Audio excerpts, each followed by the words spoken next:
Hi everyone, and this is gonna be a short video on how to check the oil level on your BMW. Now this one here particularly is the E90, and quite a few BMWs, this is the same procedure, how it works. So now let me just get into details and show you. Now if you look over here, you have the toggle switch that you can go up and down, and if I go up, you see the menu changes.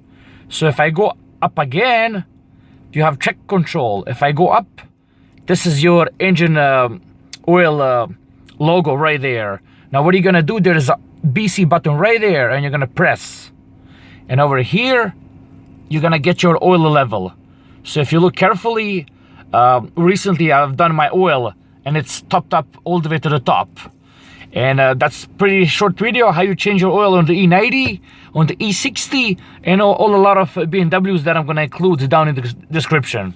I hope you find it useful. Like, subscribe for more videos, and take care. Bye bye.